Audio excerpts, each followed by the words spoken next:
There was no late August fire in the marsh across from Stone Harbor. And this vessel sitting in the inland waterway is not a fireboat. This is a pilot project to look at thin layer placement on the marsh.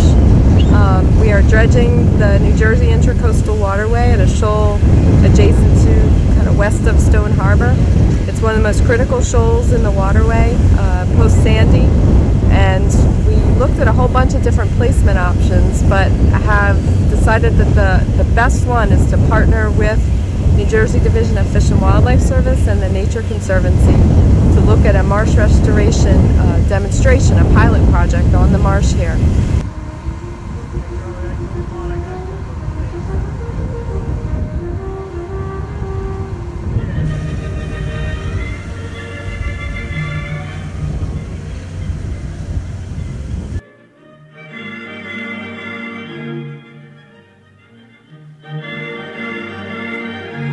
Applying a 3 to 9 inch layer of material from the Intracoastal Waterway onto the marsh, essentially as a nourishment of the marsh and to help the struggling vegetation, degraded vegetation, to start to lift up and grow.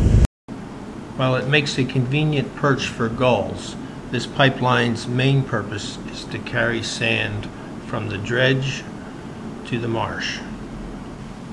The dredge sucks up sand from the channel where it's an impediment and pumps it to the marsh where it's needed.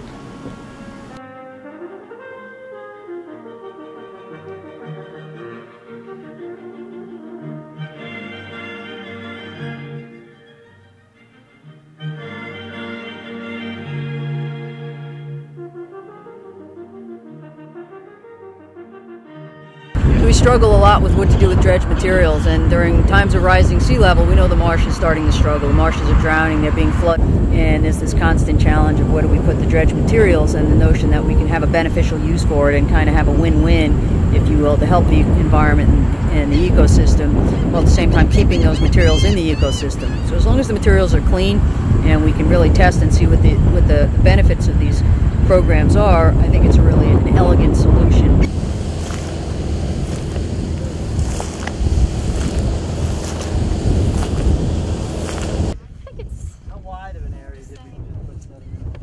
About 50 foot?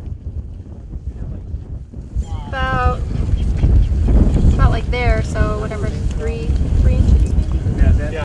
We believe that increasing the elevation of this marsh will be beneficial to the vegetation and the wildlife that use the marsh, because what we've noticed over time on this marsh and other marshes is that there tends to be a subsidence of the marsh plane.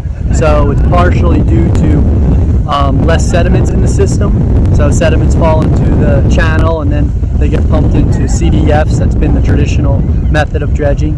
So on one side you're losing sediments, and then the other influence is increase in sea level rise.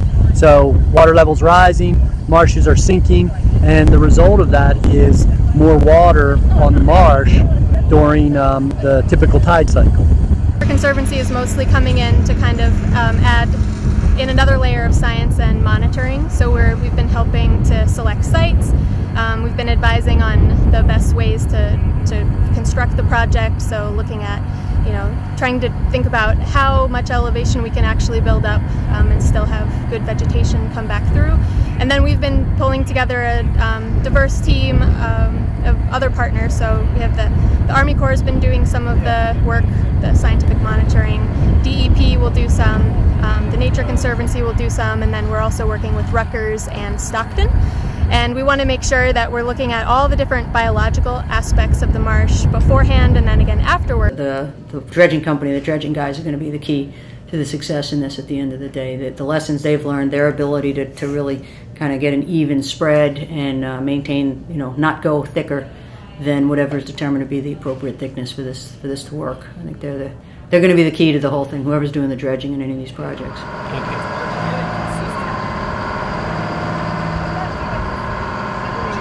Clear out the channel. The boaters are happy. I don't know if you saw over the bridge here, but there's a lot of dredge now signs everywhere, so apparently the people want it in the majority.